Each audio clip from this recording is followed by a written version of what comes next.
In the Chicano movement during the 1960s, there was effort made to reform the educational system for Mexican Americans.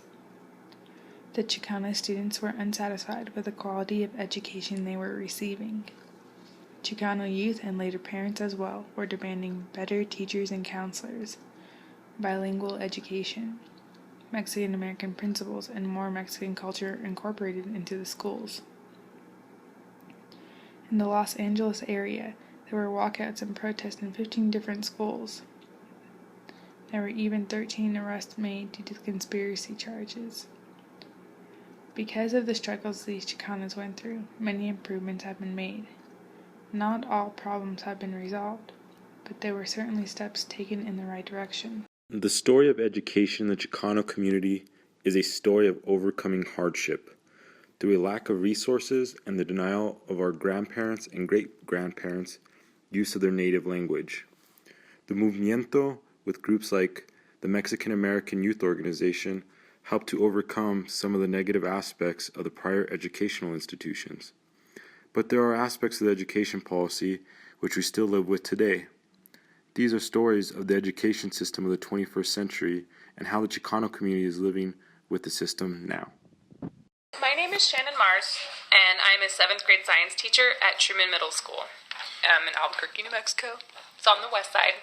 Background, actually 100% of our students receive free lunch, and it's a Title I school, so it receives federal funding for serving low-income communities. I don't know the exact off the top of my students personally, but there's a high load at Truman.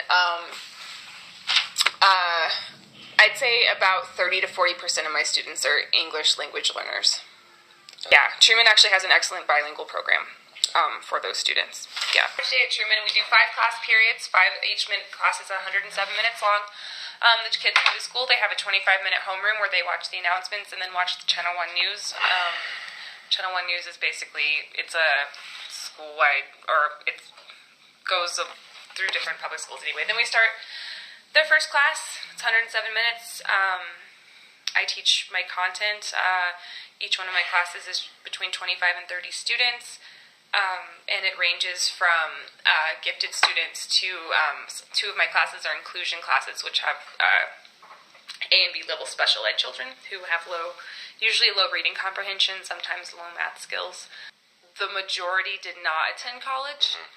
We have the AVID program at Truman, which is a college enrichment program, but it's specifically meant for students who are going to be first-generation college attenders, and a lot of the kids show interest in this program. I saw some of the essays that they wrote, and one of the questions they ask is, did any of your parents go to college or graduate college? And many of the students, I didn't see a single one that answered that their parents had completed college.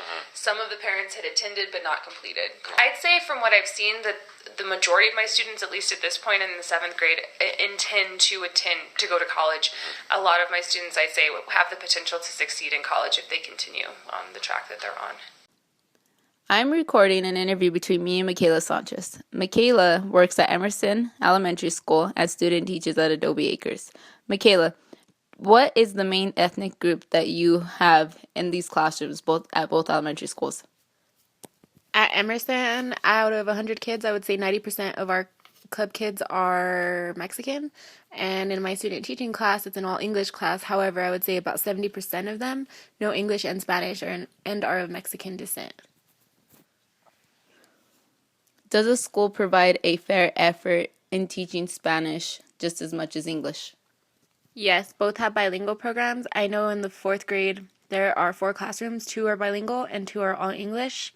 And at Emerson, I'm not too exactly sure of the logistics, but I know that most of the school is bilingual with an exception of a couple of classes that are not. But by the time you get to 4th grade, I believe it is a 50-50 program. I would say in my classroom and at Adobe Acres, there definitely is a great experience learning. My teacher's really hands-on with them. She knows how to really work with the people that do speak Spanish, and she speaks Spanish herself, so she's able to communicate with the parents.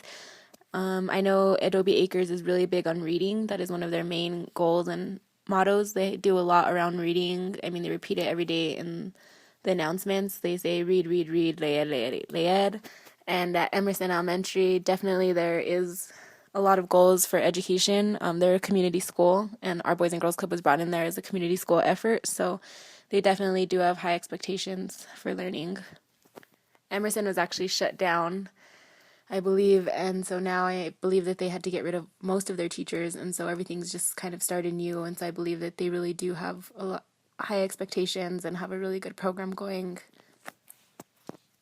We have a sports program, and we have an education room where we help them with their homework, and we always make sure that there is a Spanish speaker in the room and that there is an English speaker in the room to help them with both of their homework.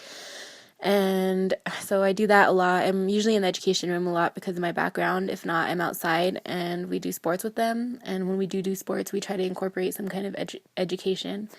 And we have an art room and a science room. So we do a lot of science. There was a survey and they liked soccer and science. So we made sure to make a science program, as well as ensuring that they do get a lot of soccer. So we also have a soccer team that we created. There's going to be a lot of scholarships available for them. Like I said, it's a community school effort at Emerson Elementary, and our Boys and Girls Club was brought in to help that, and there are a lot of partnerships and organizations that are going to be brought into that school, and they're still in the beginning processes, but they are trying to work a lot on working with the parents and getting them an education as well. Our club is actually offering GED classes for the parents as well as some other classes, and so I know if they're just work with the family, it's going to spread to the children soon. So I see in a couple of years them definitely providing scholarships for those kids and more programs available. Like I said, it's in the beginning stages, but there definitely is going to come a lot of stuff from the community school effort. Like our program is free right now because we got grants. So definitely see a lot happening there. Today at UNM, according to reports and publications on the website of El Centro de la Raza, the Hispanic student population continues to face issues of access to the institution, educational equality, educational resources, and degree completion. The expected number of college-age Latinos will increase from 3 million to more than 8 million by 2040. These numbers are not likely to translate into a significant increase in college enrollments. College-enrolled Latinos will increase from fewer than 1 million to about 2 million. These statistics indicate that there is not adequate preparation in the current APS system to fully equip and encourage these Chicanos to further their learning in higher education, such as college. There are still many issues we are dealing with regarding education, but thanks to the work of the Movimiento in the 60s and 70s, there's progress toward an education system which gives the Chicano community more opportunity to advance.